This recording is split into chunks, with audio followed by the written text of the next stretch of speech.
হৃদ মাঝারে। ঈপ্সিতা মিত্র। কলকাতার রাস্তায় আজকাল এত ট্রাফিক জ্যাম, 2 মিনিট গাড়ি চলে তো 5 মিনিট থামে। ধুর, ভালো লাগে না, মিটিংয়ে পৌঁছতে লেট হয়ে যাবে খুব।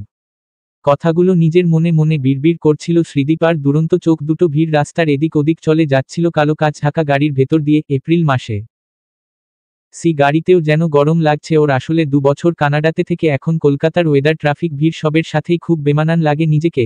আগে এই গরম, এই ভিড় রাস্তা, এই ট্রাফিকের লাইন, গাড়ির হর্ন, কলকাতার মেট্রো, কলেজ স্ট্রিটের বই বাজার সবই অনেক নিজের লাগতোয়।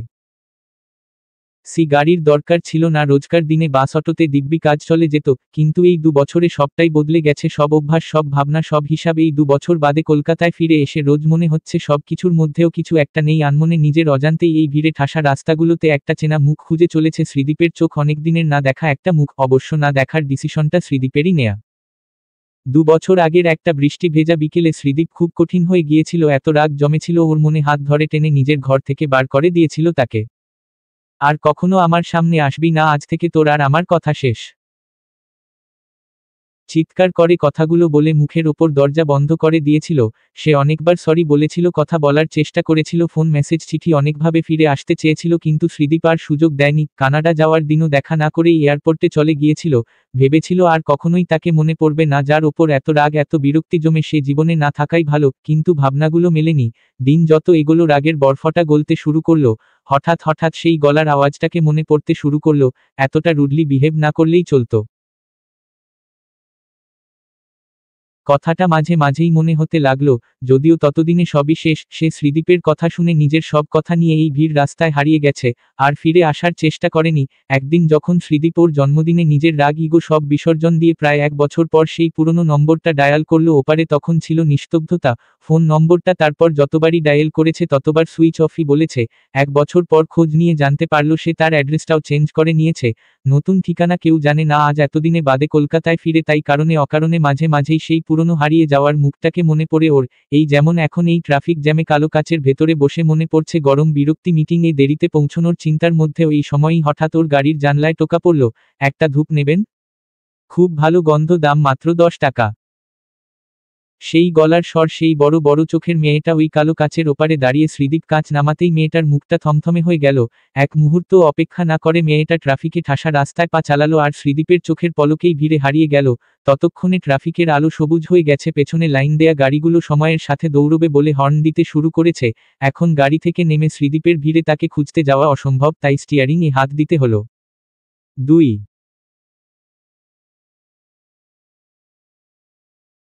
তিয়াসা প্রায় দৌড়ে রাস্তাটা পার হলো, তারপর যতটা সম্ভব জোরে পা চালিয়ে ভিড় রাস্তায় হারিয়ে যাওয়ার চেষ্টা করলো।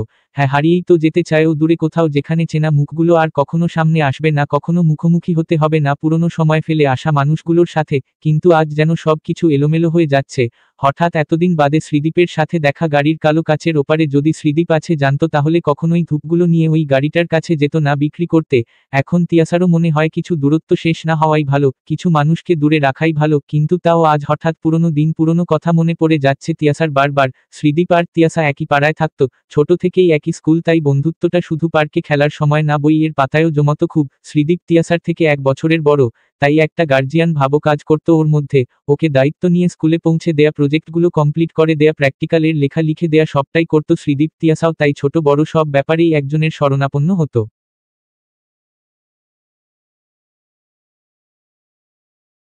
ও জানতো শ্রীদীপ ওর সব কথা শুনবে, ও উত্তরে বললে উত্তরে যাবে, দক্ষিণে বললে দক্ষিণে। তাই তিয়াসার একটা অদ্ভুত অধিকারবোধ কাজ করত শ্রীদীপের ওপর। পুজোর সময় কোন শার্টটা পরে ঘুরতে যাবে কিংবা কোন রঙের পর্দা শ্রীদীপের নতুন ঘরে লাগানো হবে, সবটাই ঠিক করে দিত তিয়াসা। মাঝে মাঝে এসেই শ্রীদীপের অগোছালো ঘরটাকে গুছিয়ে দেয়া, আলমারির তাকগুলোতে জামাগুলোকে ভাঁজ করে দেয়া, ছড়ানো ছেটানো বইয়ের টেবিলটাকে সাজিয়ে দেয়া তিয়াসার রোজকার রুটিন।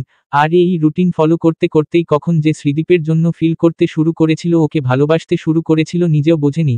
বুঝলো যেদিন মা বাবা হঠাৎ একটা ট্রেন অ্যাক্সিডেন্টে মারা গেল, তখন ওর ক্লাস 10। ফোনে যখনই খবরটা পেল চোখের সামনে সবটা অন্ধকার হয়ে গিয়েছিল। মা বাবা বলেছিল বিয়ে বাড়িতে যাচ্ছে, কিন্তু আর যে ফিরে আসবে না সেটা বলেনি। 7 দিন কেমন পাথরের মতন ছিল, চোখের জল, কান্না, যন্ত্রণা, কিছুই ফিল হচ্ছিল না, বুঝতে পারছিল না জীবনে সবটা শেষ হয়ে গেলে কিভাবে রিয়্যাক্ট করতে হয়। 7 দিন বাদে মা বাবার আগের বছরের ম্যারেজ অ্যানিভার্সারির ভিডিওটা শ্রীদীপ ওকে দেখিয়েছিল। চোখের সামনে জীবন্ত হাসি খুশি মানুষ দুটোকে দেখে বুঝতে পেরেছিল এরা আজ এখন এই পৃথিবীর আর কোথাও নেই। চিৎকার করে সব হারানোর কান্না এসে জমেছিল ওর গলায়, আর তখনই শ্রীদীপ ওকে আঁকড়ে ধরেছিল শক্ত করে। সেই দিন মনে হয়েছিল শ্রীদীপ যদি ওকে ধরে না রাখে তাহলে হয়তো ও শেষ হয়ে যাবে, গলায় দড়ি বা ঘুমের ওষুধই হয়তো শেষ করে দেবে, কিন্তু না, ওই ছেলেটার জন্য সেই দিন বাঁচতে ইচ্ছে করেছিল, সব হারিয়েও মনে হয়েছিল একজনকে পেয়েছে। এই দিনের 1 বছর পর মা বাবার বাৎসরিক অনুষ্ঠানে মামা মামি তো অলমোস্ট ওর বিয়ে ঠিক করেই দিয়েছিল ওদের কোন আত্মীয়র সঙ্গে।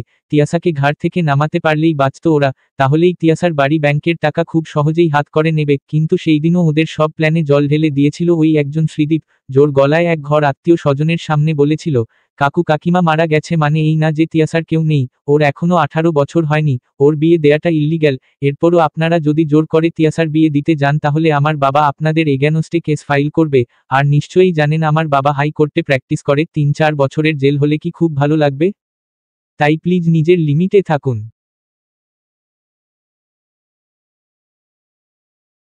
এই কথাগুলোতেই কাজ হয়েছিল মামা মামি, আর তারপর ভুল করেও ঘাটাতে আসেনি শ্রীদীপের সঙ্গে। তিয়াসার তখন মনে হয়েছিল শ্রীদীপ যেন ওর চারিদিকের একটা উঁচু শক্ত পাঁচিলের মতন, সেটা ভেদ করে কেউ ওর ক্ষতি করতে ওকে হার্ট করতে আসতে পারবে না। মনে মনে শ্রীদীপকে আরও বেশি করে আঁকড়ে ধরেছিল তিয়াসা। এরপরের দিনগুলো ছিল স্বপ্নের মতন। হাই সেকেন্ডারি পাশ করে তিয়াসা শ্রীদীপেরই কলেজে অ্যাডমিশন নিল, স্কটিশ চার্চ কলেজে। একই সঙ্গে কলেজ যাওয়া, কলেজ থেকে ফেরা, ক্যান্টিনে আড্ডা, সব চলত নিয়ম মতো। শ্রীদীপ 1 বছর সিনিয়র বলে কলেজে ওর একটা আলাদা ফ্রেন্ড সার্কেল ছিল, কিন্তু সেই সার্কেলে তিয়াসার অবাধ যাওয়া আসা ছিল। কলেজের সবাই ভাবত যে তিয়াসা আর শ্রীদীপ রিলেশনে আছে, আর এই ভাবনাটা সেই ক্লাস 10 থেকে তিয়াসার মনেও ছিল। শ্রীদীপ ওকে আই লাভ ইউ বলে প্রপোজ না করুক, বাকি একজন লাইফ পার্টনার যা যা করে শ্রীদীপ তো তার সবটাই করে, ওর কেয়ার করা, ওর হেল্প করা, ওর পাশে থাকা। তাই যখনই কলেজের কেউ ওদের রিলেশনের ব্যাপারে তিয়াসাকে জিজ্ঞেস করত তিয়াসা আলতো হেসে নীরবে সম্মতি জানাতো। কিন্তু একদিন তাল কাটল, তখন শ্রীদীপের 3rd ইয়ার কলেজে নতুন এন্ট্রি নিল অনুশ্রী। শ্রীদীপদের ব্যাচে ইংলিশ অনার্স। হঠাৎ সবটা কেমন বদলে যেতে থাকলো, ক্যান্টিনের আড্ডা, বাস স্টপের অপেক্ষা, লাইব্রেরি, নোটস নেয়া, সব জায়গায় শ্রীদীপের সঙ্গে অনুশ্রী। তিয়াসার মনে হতে লাগলো ও আছে কিন্তু তাও যেন নেই। অনুশ্রীকে দেখে শ্রীদীপ যেভাবে মুগ্ধ চোখে তাকিয়ে থাকতো, অনুশ্রীর কথা বলতে বলতে শ্রীদীপ যেইভাবে আনমনে হেসে উঠত, শেষবি তিয়াসাকে কেমন একটা দূরের করে দিত। ভীষণ রাগ হতো ওর, আর ভয়ও, যদি শ্রীদীপ ওর থেকে দূরে চলে যায়, ওদের সম্পর্কটা ভেঙে যায়। আর যেদিন শ্রীদীপ কথায় কথায় অনুশ্রীকে যে ও আলাদা চোখে দেখে, অনুশ্রী যে ওর কাছে কতটা স্পেশাল, সবকিছু তিয়াসার সামনে হাসি মুখে বলে দিল। আর সঙ্গে এটাও বলল যে কাল ভ্যালেন্টাইন্স ডেতে শ্রীদীপ অনুশ্রীকে প্রপোজ করবে, নিজের মনের সব কথা বলে দেবে।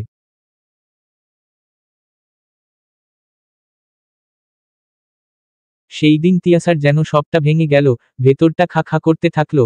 হঠাৎ মনে হলো সবটা মিথ্যে, শ্রীদীপ ওকে কখনো প্রপোজ করেনি, ভালোবাসি এই কথাটা বলেনি, ও ভালোবাসে কি না সেই কথাও জিজ্ঞেস করেনি। তার মানে কি ওদের কখনো কোনো রিলেশন ছিল না? এতদিন যা যা তিয়াসা ভেবেছে সবটাই ভুল। আর শুধু তিয়াসা কেন, কলেজের সবাই তো ভাবতো যে ওদের রিলেশন আছে, কিন্তু কিছু নেই বলেই কি শ্রীদীপ কথাটা শুনে হেসে উড়িয়ে দিত। শ্রীদীপ তো এতদিন কলেজের কারোর কাছে স্বীকার করেনি ওদের সম্পর্কের ব্যাপারে, আজ যেন সব হিসেবগুলো উল্টে পাল্টে যেতে থাকলো। সারাটা রাত তিয়াসা জেগেই কাটিয়ে দিল, বারবার চেষ্টা করলো হিসাব মেলাতে। সেই দিন ভোরবেলা ও ঠিক করলো ভুল হিসেবটাকে গোজামিল দিয়ে হলেও মেলাতেই হবে। শ্রীদীপকে ও কিছুতেই হারাতে পারবে না, অন্য কারোর হতে দিতে পারবে না। তাই মোবাইলের গ্যালারিতে রাখা ওদের এত বছরের ফটো, মুহূর্তের কোলাজগুলো অনুশ্রীকেও মেইল করলো, আর সঙ্গে এটাও লিখে দিল যে ক্লাস 10 থেকে ওদের রিলেশন আছে, এমনকি ওদের এনগেজমেন্টও ঠিক। ও জানতো এত কিছু জেনে অনুশ্রী শ্রীদীপকে কখনোই হ্যাঁ বলবে না। শ্রীদীপ সবটা জেনে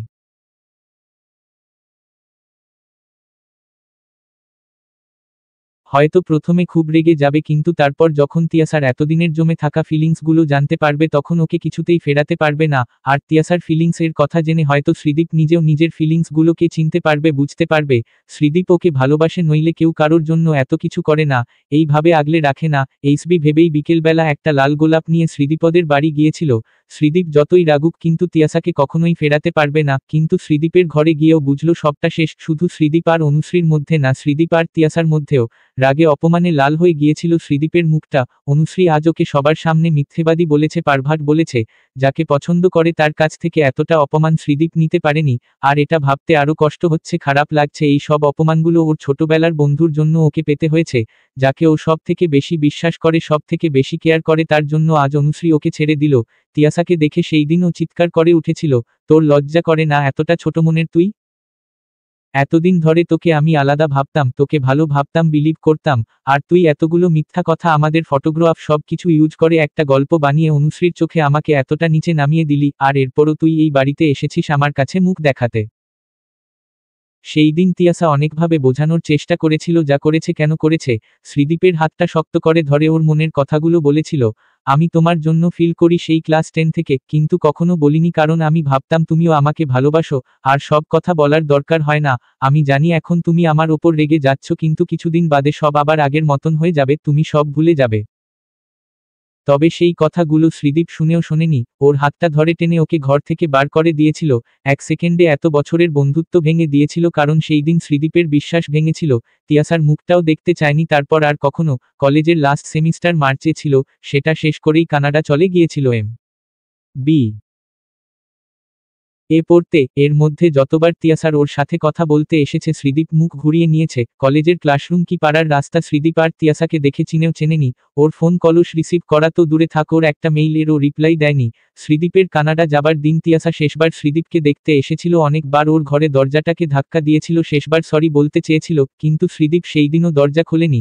সেই মুহূর্তে তিয়াসা বুঝেছিল সবটা শেষ। সেই দিনের পর তিয়াসাও আর চেষ্টা করেনি, বরং নিজের জীবনে নতুন একটা অভ্যাসের শুরু করেছিল, শ্রীদীপের সাথে কথা না বলে থাকার অভ্যাস।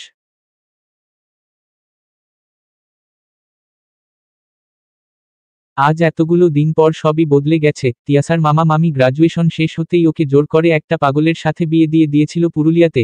সেই পাগলের কাছে তিয়াসা ছিল একটা খেলনা, ওকে আছড়াতো, কামড়াতো, মারতো, আদর করতো, আবার কখনো চুলের মুঠি ধরে মেঝেতে ছুঁড়ে ফেলে দিত, কিন্তু শ্বশুরবাড়ির একটা লোকও কখনো ওকে বাঁচাতে আসতো না। তিয়াসা বিয়ের কয়েকদিন বাদে জানতে পেরেছিল যে মামা মামি মোটা টাকা নিয়ে তিয়াসাকে বিক্রি করেছে ওর শ্বশুরবাড়ির কাছে।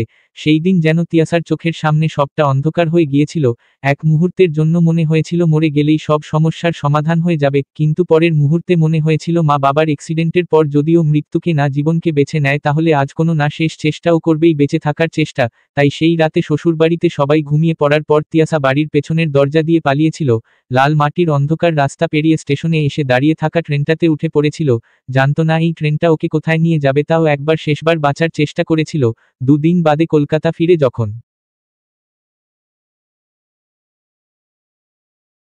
নিজের চেনা বাড়ির কলিংবেলটা টিপেছিল, তখন দরজা খুলেছিল অচেনা একটা মুখ, মামা মামি। তিয়াসার সই জাল করে 2 মাস আগেই বাড়ি বিক্রি করে দিয়েছে, আর শুধু তাই না, ওর অ্যাকাউন্টের সব টাকাও নিজেদের অ্যাকাউন্টে ট্রান্সফার করে নিয়েছে। এই সব কথা জানার পর তিয়াসার বেশ কয়েকটা দিন কেটেছিল রাস্তায়, ফুটপাতে। উঠে দাঁড়ানোর মতন ক্ষমতা ছিল না শরীরে। ওর মন যেন আর ধকল সহ্য করতে পারছিল না, কিন্তু ওই যে বাঁচার ইচ্ছা বারবার চেপে ধরছিল তিয়াসাকে, তাই মনকে শক্ত হতেই হতো। সেই দিন নিজের শেষ সম্বল, আঙুলের সোনার আংটি, যেটা একটা জন্মদিনে ওর বাবা ওকে গিফট করেছিল, সেটা বিক্রি করে দিল। তারপর শুরু হলো নতুন করে শুরু করার চেষ্টা। একটা গার্লস হোস্টেলে একটা রুম পেয়েই গেল কয়েকদিনে, আর তারপরেই সেলস গার্ল এর চাকরিটা। হ্যাঁ, সারাদিন খুব খাটনি পড়ে অনেক পরিশ্রম হয়, সব সময় কপালে একটা ভাঁজও থাকে, টাকার চিন্তা মাঝে মাঝেই রাতের ঘুম ভাঙিয়ে দেয়, কিন্তু তাও তিয়াসা থেমে থাকে না, নিজের মতন করে রোজ একটু একটু করে বাঁচার চেষ্টাটা চালিয়েই যায়। 4 আজকের সকালটা একটু রোদেলা, কাল রাত্রে বৃষ্টি হওয়ায় একটা ঠান্ডা হাওয়া ছড়িয়ে আছে চারিদিকে। আগের দিনের গুমোট ভাবটা আজ আর নেই, আজকের সকালের মধ্যে কেমন একটা নতুনের গন্ধ আছে। এইসবি ভাবছিল তিয়াসা একা ঘরে বসে। আজ রোববার, আজকের দিনটা সেলস গার্ল এর চাকরি থেকে ছুটি, তাই একটু সকালের রোদ নিয়ে ভাবার সময় আছে, নইলে তো রোজ এই সময়টা দৌড়তে হয় বাসের ভিড়ে, ট্রাফিকের জ্যামে। এই সময়ই হঠাৎ ওর ঘরের দরজায় টোকা হোস্টেলের কাজের মাসি এসে হাজির। তোমার সাথে একজন দেখা করতে এসেছে, অফিস রুমে বসে আছে। আমার সাথে দেখা করতে এসেছে কে? কি নাম? অত সব জানি না, তুমি নিজেই গিয়ে দেখো। কথাটা শেষ করেই কাজের মাসি চলে গেল। তিয়াসা তখনও ঘরে বসে। ওর সাথে হঠাৎ কে দেখা করতে আসবে? কলকাতায় তো বিশেষ কারোর সাথে যোগাযোগই নেই, তাহলে কি জিনিয়া এসেছে? ওই একটা বন্ধুর সাথেই মাঝে মাঝে এখনো কথা হয়, সেই কলেজ থেকে ওরা বন্ধু। জিনিয়া একটা সময় ওকে খুব হেল্পও করেছে এই সেলস গার্ল এর চাকরিটা পেতে। হ্যাঁ, ওই এসেছে তার মানে। আর জিনিয়া ছাড়া এই হোস্টেলের ঠিকানাও তো আর কেউ জানে না। এইসব ভাবনার ভিড়েই অফিস ঘরের দরজায় গিয়ে দাঁড়ালো তিয়াসা, আর হঠাৎ পাটা থমকে গেল। সামনের চেয়ারে সেই চেনা মুখটা। শ্রীদীপ এখানে? সেই দিন কিভাবে কথা বলবে, কি কথা দিয়ে কথা বলা শুরু করবে, তিয়াসা কিছুতেই ভেবে পাচ্ছিল না। হোস্টেলের ছোট্ট বাগানটায় কেমন যেন স্ট্যাচুর মতনই দাঁড়িয়েছিল। কি করে যে শ্রীদীপ এই হোস্টেলের ঠিকানা পেল সেটাই মাথায় আসছিল না। তখনই শ্রীদীপ ওর মনের কথাটাই বলে উঠল নিস্তব্ধতা ভেঙে, কি ভাবছিস? কি করে এই অ্যাড্রেসটা পেলাম? তিয়াসা তখনও চুপ, কোনো শব্দই যেন আসছে না আজ ওর মুখে। শ্রীদীপ আবার বলে উঠল, কলেজের রিইউনিয়ন ছিল 2 দিন আগে, জিনিয়ার সাথে দেখা হয়েছিল, ওর কাছ থেকে জানলাম সব, আর তোর এই হোস্টেলের অ্যাড্রেসও। সো চুপ কেন? বল কেমন আছিস? ওর গলার মধ্যে অদ্ভুত একটা রাগ ছিল। তিয়াসা এই আওয়াজটাকে চেনে, অনেকদিন আগে ঠিক এই রকম গার্জেনের মতন কথা বলতো শ্রীদীপ যখন তিয়াসার ওপর রেগে যেত। তবে তিয়াসা আজ আর রাগ ভাঙানোর চেষ্টা করবে না, তাই এক কথায়ই উত্তর দিল, ভালো আছি। সেটা তো দেখতেই পাচ্ছি তিয়াসা, তুই কতটা ভালো আছিস। আই মিন সিরিয়াসলি, আমি কয়েকদিন রাগ দেখালাম আর তুই সত্যি সত্যি কথা বলা বন্ধ করে দিলি, পুরো লাইফ থেকে ডিলিট করে দিলি। এতদিন এত কিছু হয়ে গেল, একটা পাগলের সাথে তোর বিয়ে, টর্চার, তোর মামা মামি, তোর ব্যাংক ব্যালেন্স শেষ করে ব্যাপারটা হয়ে গেল, তুই ফুটপাথে অবধি রাত কাটালি, কিন্তু তাও আমাকে একটা কল করতে পারলি না, এত রাগ? শ্রীদীপ প্রায় চেঁচিয়ে কথাগুলো বলে গেল, অনেকদিনের রাগ অভিমান জমেছিল ওই গলার স্বরে, অনেকদিনের না বলা কথা জমেছিল। তিয়াসা এবার নিস্তব্ধতা ভেঙে শান্ত গলায় বলল, আমি রাগিনী তোমার ওপর, তুমি রেগেছিলে, আর রেগে থাকাটাই স্বাভাবিক, কারণ ভুলটা আমার ছিল। ওইভাবে মিথ্যে কথা বলে তোমাদের রিলেশনটাকে ভেঙে দেয়া আমার কখনোই উচিত হয়নি। যাই হোক, আমার ভুলের জন্যই আমাদের বন্ধুত্বটা শেষ হয়ে গেছে, আর নতুন করে কিছু শুরু করার মতন মন আমার নেই। তোমাকে তারপর কখনো ফোন করিনি, কারণ আমি নিজের প্রবলেম নিজে হ্যান্ডেল করতে শিখে গিয়েছি, নিজের মতন করে বাঁচতে শিখে গিয়েছি। সেটা কতটা ভালো বা কতটা খারাপ আমি জানি না, কিন্তু তাও এই বাঁচাটা খুব নিজের, এখন একা থাকতেই ভালো লাগে, নিজের হয়ে থাকা যায়। যাই হোক, তুমি অ্যাড্রেস জোগাড় করে দেখা করতে এসেছো, ভালো লাগলো, কিন্তু প্লিজ আমাকে কোনোভাবে হেল্প করতে যেও না। আমি যেমন আছি ঠিক আছি, আমি কোনো চ্যারিটি কেস নই। শ্রীদীপ অবাক হয়ে এতক্ষণ ধরে কথাগুলো শুনছিল, কিন্তু এই চ্যারিটি কেস কথাটা শুনে আর চুপ করে থাকতে পারল না। তুই ভাবলি কি করে যে আমি তোকে চ্যারিটি কেস হিসেবে দেখি? You are important for me. আমি কানাডা যাবার পরে তোর সাথে অনেকভাবে কন্ট্যাক্ট করার চেষ্টা করেছি, বাট আই গেস ততদিনে অনেকটা দেরি হয়ে গিয়েছিল, কিন্তু আজ যখন আমি তোকে আবার খুঁজে পেয়েছি তখন আর একা থাকতে দেব না। আর তোর ওই মামা মামিকে তো আমি দেখে নেব, ওদের এগেনস্টে আমি লিগ্যাল স্টেপ নেব, তোকে একটা পাগলের কাছে বিক্রি করে দেবে, তোর সই জাল করে তোর সব টাকা নিয়ে আরামে দিন কাটাবে, এটা কখনোই হতে পারে না। না শ্রীদীপ, তুমি কিছু করবে না, আমার কাছে এত টাকা নেই এখন যে আমি আমার মামা মামির এগেনস্টে কেস চালাবো, আর আমি তোমার কাছ থেকে কোনো হেল্প নেব না, প্লিজ তুমি এইসব ব্যাপার থেকে দূরে থাকো, এতদিন বাদে কলকাতায় ফিরেছো, এনজয় ইয়োর ডেজ। আর একটাই রিকোয়েস্ট, প্লিজ আমার সাথে আর কখনো দেখা করতে এসো না, আমি একা থাকার অভ্যেসটা করে ফেলেছি, আমি এটা চেঞ্জ করতে চাই না। কথাগুলো এক নিঃশ্বাসে বলেই তিয়াসা চলে গেল। আজ শ্রীদীপ একা দাঁড়িয়ে, ও জানে ও অনেকটা দেরি করে ফেলেছে, তবে সময় এখনো হারিয়ে যায়নি, পুরনো সময়, পুরনো মুহূর্তগুলোকে ও আবার ফিরিয়ে আনবেই, এত সহজে ও সবটা ছাড়বে না, তিয়াসাকে ছাড়বে না।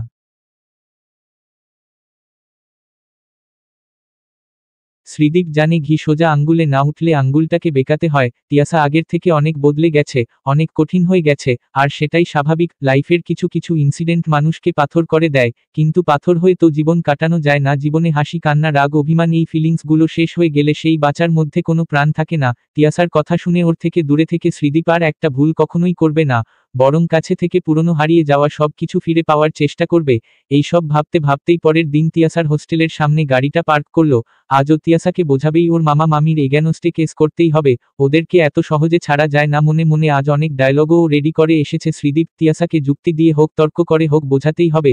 অফিস রুমে বসে বসে সেই দিন এইসব চিন্তা করছিল, তবে তিয়াসা দরজা দিয়ে ঢুকতেই চিন্তাটা মাঝ রাস্তায় থেমে গেল। তিয়াসার মুখটা আজ বেশ গম্ভীর, শ্রীদীপ কিছু বলার আগেই তিয়াসায় আজ শুরু করলো, দেখো শ্রীদীপ, কাল এত করে বোঝানোর পর আজ আবার এখানে আসার মানে কি? একটা কথা প্লিজ বুঝে নাও, আমি আমার ঝামেলায় কাউকেই জড়াতে চাই না, আমার নিজের বলে কেউ নেই, আর কোনো বাইরের লোক আমাকে হেল্প করবে, আমার জন্য চ্যারিটি করবে, সেটা আমি কখনো এলাও করব না। তাই প্লিজ আমি রিকোয়েস্ট করছি, তুমি তোমার মতন থাকো, আর আমাকে আমার মতন থাকতে দাও, আর যদি তুমি এরপরেও আমার হোস্টেলে এইভাবে আসো তাহলে হয়তো আমাকে এই অ্যাড্রেসটাও চেঞ্জ করতে হবে। কথাটা শেষ করে আজও তিয়াসা চলে গেল, কিন্তু শ্রীদীপের যেন পা এগোচ্ছিল না, কথাগুলো এতটা কানে লাগবে ভাবেনি আগে, তো একটা স্কুল প্রজেক্ট শেষ করার জন্য তিয়াসা শ্রীদীপের কাছে আসতো, আর আজ ওর সাথে না দেখা করার জন্য অ্যাড্রেস চেঞ্জ করার কথা বলছে, তাহলে কি শ্রীদীপ সেই দিনগুলোতে এতটাই রুড ছিল যে এত দূরে চলে গেছে? তিয়াসা সত্যিই কি তাহলে আজ ওদের বন্ধুত্বটা শেষ? হঠাৎ যেন কেমন অন্ধকার লাগছে চারিদিকটা, মনে হচ্ছে কেউ আবার হারিয়ে যাচ্ছে, অনেক দূরে চলে যাচ্ছে, এইসব ভাবনার ভিড়ে আনমনেই সেই দিন রাস্তাটা পার হচ্ছিল, হঠাৎ যে কখন গাড়িটা ওর এত কাছে চলে এসেছিল বুঝতেই পারেনি, তারপরেই একটা ধাক্কাতে সবটা এলোমেলো হয়ে গেল। হঠাৎ দেখলো ওর চারিদিকটা আবছা হয়ে আসছে, রাস্তার লোকেরা ওকে ঘিরে ভিড় করছে, আর সেই আবছা মুখগুলোর মাঝে একটা চেনা মুখ হঠাৎ উকি দিল, যে দূরে চলে গিয়েছিল সে হঠাৎ আজ ওর খুব কাছে। তিয়াসা সেই দিন ওর হোস্টেলের ঘর থেকে শ্রীদীপের চলে যাওয়াটা দেখছিল। হঠাৎ মনে হচ্ছিল অতটা খারাপ ভাবে না বললেও হতো, তবে শ্রীদীপকে হার্ট না করলে ও কখনোই তিয়াসার থেকে দূরে থাকবে না। শুধু শুধু ওর জীবনের ঝামেলার মধ্যে শ্রীদীপকে জড়িয়ে তো কোনো লাভ নেই, এইসবি ভাবছিল মনে মনে। কিন্তু তখনই দেখলো একটা গাড়ি জোরে শ্রীদীপের দিকে এগিয়ে আসছে। তিয়াসা জানলা দিয়ে অনেক চিৎকার করেছিল, শ্রীদীপকে সরে যেতে বলেছিল, কিন্তু সেই বলার মাঝেই গাড়িটা শ্রীদীপকে ধাক্কা দিয়ে বেরিয়ে গেল আর ও ছিটকে পড়ল রাস্তার ওপর। ছাই রঙের পিচ ঢালা রাস্তাটা ওর চোখের পলকেই রক্তে লাল হয়ে গেল। এখনো যেন দৃশ্যটা ভাসছে ওর সামনে। হঠাৎ একটা ভয় হচ্ছে খুব, যদি সত্যি অ্যাক্সিডেন্টটা সিরিয়াস হতো, যদি সত্যি শ্রীদীপ চলে যেত আর ফিরে না আসার জন্য। তিয়াসা একমনে এইসব ভাবছিল শ্রীদীপের সামনে বসে বসে। মাঝে মাঝে মাথাটা গরমও হচ্ছিল, একটু রুডলি কথা বলেছে তার জন্য ওইভাবে রাস্তা পার হতে হবে। ফিরুক একবার সেন্স, শ্রীদীপের একটা হেস্তনেস্ত করেই ছাড়বে। আর তখনই শ্রীদীপের ঘুম ভাঙল। মাথায় কয়েকটা স্টিচ পড়েছে, তাই হালকা একটা যন্ত্রণা আছে, তবে ডাক্তার বলেছে টেনশনের কোনো ব্যাপার নেই, ছোট অ্যাক্সিডেন্ট, রেস্ট নিলে ঠিক হয়ে যাবে। পাশের নার্সটা এই অভয় বাণী দিয়েই কেটে পড়ল। আর এখন হসপিটালের এই ফাঁকা ঘরটায় শুধুই তিয়াসা আর শ্রীদীপ। একটু খারাপ ভাবে কথা বলেছি তার জন্য ওইভাবে রাস্তা ক্রস করতে হবে? চোখ কান ঠাকুর দিয়েছে কি করতে শুনি? জানলা দিয়ে কত চিৎকার করলাম, শ্রীদীপ সরো, গাড়ি আসছে, সরে দাঁড়াও, কিন্তু না, একজন তো কখনোই আমার কথা শোনে না। সত্যি বলছি, আজ মনে হচ্ছে তোমাকে খুনই করে দিই, তারপর হোক আমার ফাঁসি, কোনো প্রবলেম নেই, নইলে তো কোনো দিন তোমার জন্য হার্ট অ্যাটাক, এই মরতে হবে। এই 2 ঘন্টা কিভাবে কাটলো যদি একবারও জানতে। এক নিঃশ্বাসে চিৎকার করে বকে গেল তিয়াসা। আর শ্রীদীপ, একটা অ্যাক্সিডেন্ট যে সেই পুরনো ঝগড়ুটে তিয়াসাকে ফিরিয়ে দেবে, সেটা যদি আগে জানতো তাহলে তো নিজেই একটা গাড়ি ডেকে এনে বলতো, আয় আমাকে ধাক্কা মেরে যা। কথাটা ভেবেই শ্রীদীপের মুখে একটা হাসি খেলে গেল, তবে সেটা দেখে তিয়াসা আর তেলে বেগুনে জ্বলে উঠল। এতক্ষণ ধরে এত বকছে, এত সিরিয়াস কথা বলছে, আর সেটা শুনে শ্রীদীপের হাসি পাচ্ছে। পাগল হয়ে গেছো তুমি? তোমার কি সিরিয়াসলি মাথায় চোট লেগে আর মাথা কাজ করছে না? তুমি বুঝতে পারছো না আমি তোমাকে বকছি? শ্রীদীপ প্রশ্নটা শুনে শান্ত গলায় উত্তর দিল, হ্যাঁ বুঝতে পারছি না, মানে রাস্তার অজানা অচেনা লোকের একটা অ্যাক্সিডেন্ট হয়েছে, তাতে তো কারোর হার্ট অ্যাটাক হওয়ার কথা না, আর একজন তো আমাকে চেনেই না, আমার সাথে দেখা না করার জন্য নিজের অ্যাড্রেসও চেঞ্জ করে দিতে পারে। এইসব কথার পর মনে হয় না তার এত কনসার্ন থাকা উচিত। ওর কথাগুলো শুনে তিয়াসার গলাটা একটু নরম হলো। সেই সব তো এমনি বলেছিলাম, শুধু শুধু আমার প্রবলেমে কাউকে জড়াতে চাই না, তাই তোমাকে আমি হার্ট করতে চাইনি। কথাগুলো শুনে শ্রীদীপ গম্ভীর গলায় বলল, বুঝলাম, তো এই অ্যাক্সিডেন্ট পর্ব হওয়ার পরও কি তোর ওই একা থাকবো একা বাঁচবো এইসব স্পিচ শুনতে হবে? নাকি কাল আমার সাথে লয়ারের সাথে দেখা করবি? আর এত কিছু পর তুই এটা বুঝেই গিয়েছিস, আশা করি যে এত সহজে আমি তোকে ছাড়ছি না, এরপর তোর ডিসিশন। না, তিয়াসা আর সেই দিন মুখ ফিরিয়ে থাকতে পারেনি। কেউ যদি এত করে ফিরিয়ে আনতে চায় তাহলে না এসে থাকা যায় না। অনেকদিন বাদে সেই দিন ওর মধ্যে একটা ভালো লাগা কাজ করেছিল, ওর মনটা যে আজও বেঁচে আছে, পাথর হয়ে যায়নি, সেটা বুঝতে পেরেছিল। এইসবের পর 4 মাস কেটে গেছে। তিয়াসার মামা মামির এগেনস্টে কেসটা করতে উঠেছে, আর তার সঙ্গে ওর ডিভোর্স কেসটাও চলছে পুরুলিয়াতে। দুটো হিয়ারিং এ যা বোঝা যাচ্ছে বল এখন তিয়াসারই করতে। আর হবে নাই বা কেন? শ্রীদীপের বাবা হাইকোর্টের নামি লয়ার, এইসব ছোটখাটো কেস ওনার কাছে কিছুই না। তবে তিয়াসার মাঝে মাঝে খারাপ লাগে একটু, চেনা পরিচিত বলে আলাদা সুবিধা নিতে। শ্রীদীপ যদি আজ ওর বন্ধু না হতো তাহলে এত বড় লয়ার হায়ার করার কথা ও স্বপ্নেও ভাবতে পারতো না। একদিন কথায় কথায় শ্রীদীপের বাবার সামনেও বলে ফেলেছিল কথাটা। এইসব শুনে ওর বাবা অবাক। বাবা, তুই তো অনেক বড় হয়ে গিয়েছিস রে, এত কথা ওইটুকু মাথায় আনিস কি করে বলতো? ছোট থেকে দেখছি বলে আর বকলাম না, তবে নেক্সট টাইম এইসব শুনলে আর স্পেয়ার করব না। আর শোন, কয়েকদিন ধরে ভাবছিলাম তোকে বলবো, আমার ল ফার্মের জন্য ভালো একটা টাইপিস্ট চাই। তোর তো ছোট থেকেই টাইপের হাত ভালো, কাল সকাল 11টায় চলে আসিস, ঠিক আছে? কথাটা বলেই শ্রীদীপের বাবা ফাইল হাতে ঘর থেকে বেরিয়ে গেছিল। তিয়াসাকে কিছু বলার সুযোগই দেয়নি সেই দিন, যদিও সারাক্ষণ তিয়াসার মনটা খোঁজ করেছিল। সত্যি এরা আর কত করবে ওর জন্য? তিয়াসা খুব ভালো করেই জানে ওর সেলস গার্লের চাকরিটা মোটেও পছন্দ করতো না শ্রীদীপ। হয়তো ওই বলেছে বলে তিয়াসা এই চাকরিটা পেল। সেদিন শ্রীদীপকে দেখেই ও বেশ গম্ভীরভাবে বলেছিল, এই টাইপিস্টের চাকরির কথাটা কাকুকে তুমি বলেছ? টাইপিস্ট? কিসের টাইপিস্ট? শ্রীদীপ এমনভাবে উত্তর দিয়েছিল যেন এই ওয়ার্ডটাই প্রথম শুনছে। বুঝেছি, তার মানে তুমিই বলেছ, কিন্তু এইসবের তো কোনো দরকার ছিল না, এইভাবে আমি আর কত হেল্প নেব? শ্রীদীপ কথাটা শুনে শান্ত গলায়ই বলেছিল, হেল্প তোর না বাবারই হবে। জানিস কতদিন ধরে একজন ভালো টাইপিস্ট খুঁজছিল, আমি সেই দিন শুনে জাস্ট তোর নামটা রেকমেন্ড করেছি, আর বাবা তো লাফিয়ে উঠল। তোর অ্যাপয়েন্টমেন্ট লেটার সেই রাতেই বাবার টাইপ করা হয়ে গেছে। এরপর যদি তুই না বলিস তাহলে বাবার সত্যি খুব খারাপ লাগবে, কিন্তু আফটার অল এটা তোর লাইফ, তোর ডিসিশন, আমি তো বাইরের লোক, কি বা আর বলতে পারি? তিয়াসার এইসবের পর আর না বলার উপায় ছিল না। আসলে ও জানে এটা শ্রীদীপের নতুন স্ট্র্যাটেজি, কথায় কথায় বাইরের লোক বলে ইমোশনাল ব্ল্যাকমেল করে কাজ হাসিল করা। এই যেমন সেই দিন দুর্গা পুজোর শপিং করতে টেনে টেনে নিয়ে গেল শ্রীদীপ ওকে। ও প্রথম থেকেই না বলছিল বারবার, আসলে অনেকদিন হলো এইসব পুজো প্যান্ডেলে ঘোরা কেনাকাটি করা কোনো কিছুই আর তিয়াসার ভালো লাগে না। আগে যখন রাস্তার ধরে বাঁশ বাঁধার শুরু দেখতো তখন নিজের অজান্তেই একটা হাসি চলে আসতো মুখে, কিন্তু আজকাল সবটা দেখেও অদেখা হয়ে থেকে যায়। আসলে দুর্গা পুজোর একটা স্মৃতি এখনো মনে গেঁথে আছে, তাই হয়তো নতুন করে আর কোনো স্মৃতি তৈরি করতে ইচ্ছে করে না। এইসব ভাবনার ভিড়েই হারিয়েছিল তিয়াসা সেই দিন। হঠাৎ শ্রীদীপের কথায় সম্বিত ফিরল। কিরে, তোর পছন্দ হয়নি লাল রঙের শাড়িটা? না পছন্দ হলে বল, চেঞ্জ করা যাবে। কে বলল পছন্দ হয়নি? খুব পছন্দ হয়েছে। তাহলে ওই রকম গোমরা মুখ করে আছিস কেন? কি হয়েছে? কিছু না, একটা পুরনো কথা মনে পড়ছিল, বাদ দাও। সেই এখন আর পুরনো নতুন কোনো কথাই বা কেন বলবি, আমি তো বাইরের লোক। কথাটা শুনে তিয়াসা 2 সেকেন্ড চুপ করেছিল, তারপর হঠাৎ বলতে শুরু করল, আমার বিয়ে সেপ্টেম্বরে হয়েছিল, 1 মাস বাদেই পুজো, তবে সেইবার পুজোটা একদম আলাদা ছিল। আমাকে 4 দিন ওরা ওদের স্টোর রুমে বন্ধ করে রেখেছিল। আসলে পুজোর সময় তো বাড়িতে অনেক লোক আসে। আমি যদি বলে দিই এই বিয়েটা আমি না জেনে করেছি, আমার বর পাগল, এটা আমার জানা ছিল না। যদি পাড়ার লোক আত্মীয় স্বজনের সামনে সবটা ফাঁস করে দিই তাহলে তো ওরা খুব চাপে পড়ে যাবে। তার থেকে আমাকে ওই অন্ধকার ঘরটাতে আটকে রাখা খুব সহজ ছিল। আর শোলা ঝুল ধুলো নোংরা কয়েকটা ভাঙা ফার্নিচারের মধ্যে কখন ষষ্ঠী এলো আর কখন দশমী গেল বুঝতেই পারিনি, তবে ঢাকের আওয়াজটা কানে আসতো রোজ। আর যেই দিন আওয়াজটা আসা বন্ধ হয়ে গেল সেই দিন বুঝলাম একাদশী পড়েছে, বিসর্জন হয়েছে। এতদিনের এত জমা কথা বলে আপনা আপনিই একটা দীর্ঘশ্বাস চলে এলো তিয়াসার। গঙ্গার ধারের সূর্যটা এখন পশ্চিমে ঢলে পড়ছে, চারিদিকে গোধূলি লগ্ন, লাল আভা ছড়িয়ে আছে গঙ্গার সাদা জলে। তিয়াসা এইসবের মাঝে হঠাৎ খেয়াল করল শ্রীদীপকে। ওর চোখটা জলে চিকচিক করছে, কেমন যেন চুপ করে গেছে ও। এই চুপ থাকার মানে বোঝে তিয়াসা। ছোট থেকেই যখন শ্রীদীপের খুব খারাপ লাগে, খুব কষ্ট হয়, শ্রীদীপ এইভাবেই চুপ করে যায়। তার মানে আজও শ্রীদীপের খুব কষ্ট হচ্ছে তিয়াসার জন্য। তিয়াসা ব্যাপারটা বুঝতে পেরেই পরিবেশটা হালকা করার জন্য বলল, না, দেখছি বাইরের লোককে এত কথা বলা উচিত হয়নি, শুধু শুধু এই পুজো মরশুমে একজনের মুড অফ করে দিলাম। এরপরেও শ্রীদীপ হাসেনি, ওর মুখটা থতমেই ছিল। সেই দিন বাড়ি ফেরার পথে রাস্তা পার হওয়ার সময় শ্রীদীপ হঠাৎ ওর হাতটা খুব শক্ত করে ধরেছিল। সামনের চলন্ত গাড়িগুলোর সামনে তিয়াসাকে যেন আগলে রেখেছিল শ্রীদীপ। ওর মনে হচ্ছিল একবার এই হাতটা ছেড়ে দিয়ে যেই ভুলটা করেছে আর সেটা কখনো করবে না, বরং খুব শক্ত করে ধরে রাখবে, সারা জীবনের জন্য ধরে রাখবে। 6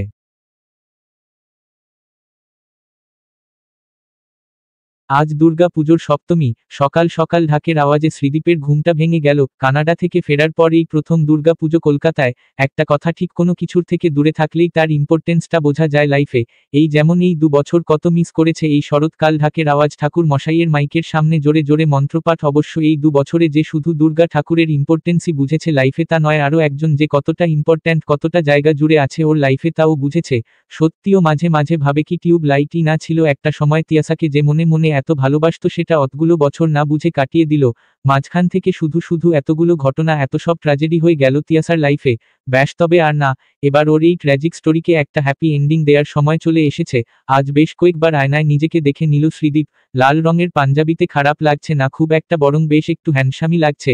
লাল রং তিয়াসার ফেভারিট, প্রপোজ যখন করবে তখন একটু স্পেশাল প্রিপারেশন তো নিতেই হয়। 7 আজ দুর্গা পুজোর সপ্তমী। সকাল সকাল ঢাকের আওয়াজে শ্রীদীপের ঘুমটা ভেঙে গেল। বিদেশ থেকে ফেরার পর এই প্রথম দুর্গা পুজো কলকাতায়। একটা কথা ঠিক, কোনো কিছুর থেকে দূরে থাকলেই তার ইম্পর্টেন্সটা বোঝা যায় জীবনে। এই যেমন এই 2 বছর কত মিস করেছে এই শরৎকাল ঢাকের আওয়াজ, ঠাকুর মশাইয়ের মাইকের সামনে জোরে জোরে মন্ত্রপাঠ। অবশ্য এই 2 বছরে যে শুধু দুর্গা ঠাকুরের ইম্পর্টেন্সই বুঝেছে জীবনে তা নয়, আরও একজন যে কতটা দামি, কতটা জায়গা জুড়ে আছে ওর মনে, ওর জীবনে, তাও বুঝেছে। সত্যিও মাঝে মাঝে ভাবে কি টিউবলাইটই না ছিল একটা সময় তিয়াসাকে যে মনে মনে এত ভালোবাসতো, সেটা অতগুলো বছর না বুঝে কাটিয়ে দিল। মাঝখান থেকে শুধু শুধু এতগুলো ঘটনা, এত সব ট্র্যাজেডি হয়ে গেল তিয়াসার জীবনে। ব্যাস, তবে আর না, এবার ওর এই ট্র্যাজিক স্টোরিকে একটা হ্যাপি এন্ডিং দেওয়ার সময় চলে এসেছে। আজ বেশ কয়েকবার আয়নায় নিজেকে দেখে নিল শ্রীদীপ। লাল রঙের পাঞ্জাবিতে খারাপ লাগছে না খুব একটা, বরং বেশ একটু হ্যান্ডসামি লাগছে। লাল রং তিয়াসার প্রিয়, প্রপোজ যখন করবে তখন একটু স্পেশাল প্রিপারেশন তো নিতেই হয়। এইসব ভাবতে ভাবতেই কলেজ স্কোয়ারের পুজোয় পৌঁছে গেল। এখন সকাল 10টা। তিয়াসার তো এতক্ষণে চলে আসার কথা, কাল রাতেও শ্রীদীপ ফোনে টাইমটা মনে করিয়ে দিয়েছে। এইসব এলোমেলো চিন্তার মাঝেই ও দেখল ভিড়ের মধ্যেই একটা গোলাপি শাড়ি, সেই চেনা মিষ্টি মুখটা ওর কাছে এগিয়ে আসছে, যেন কত বছর বাদে, কত বাধা, কত মুহূর্ত পেরিয়ে সে এগিয়ে আসছে অবশেষে তার গন্তব্যে। ভেবেই একটা হাসি চলে এলো শ্রীদীপের মুখে, কিন্তু পরক্ষণেই সেই হাসিটা মিলিয়েও গেল যখন ওই মিষ্টি মুখ থেকে চোখটা সরে পাশের জনের দিকে পড়ল। তিয়াসার সঙ্গে এটাকে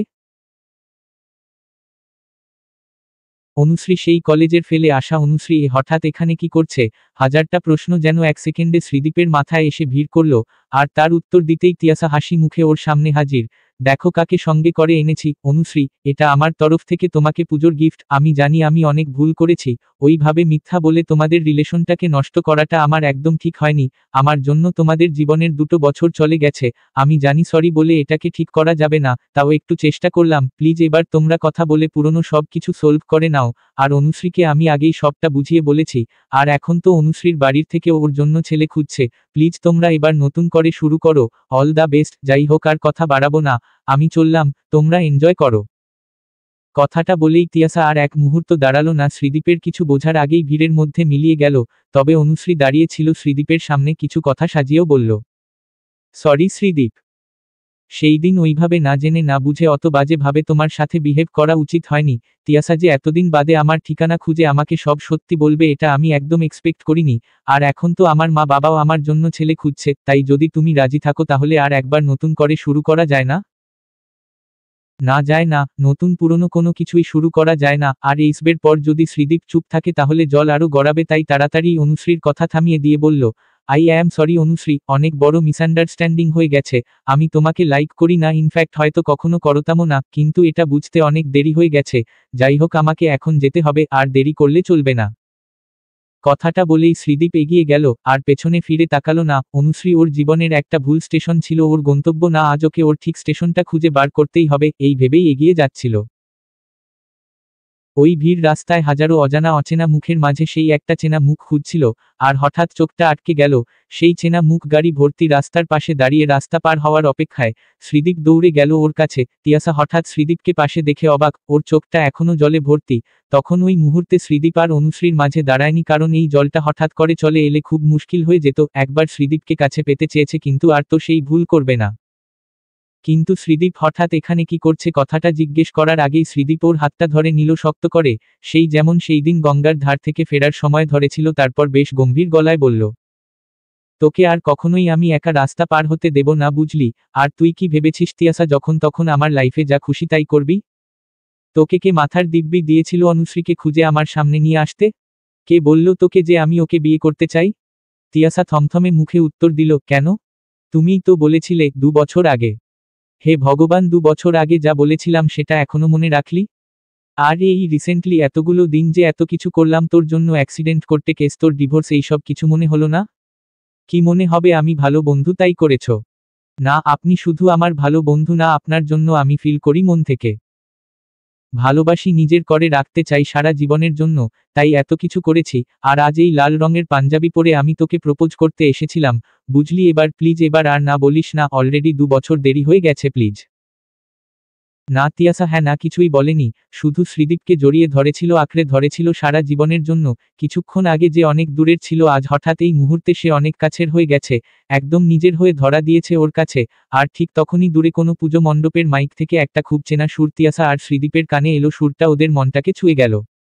তোরে হৃদমাঝারে রাখিব, ছেড়ে দিব না। তোরে বক্ষমাঝে রাখিব, ছেড়ে দিব না। সমাপ্ত।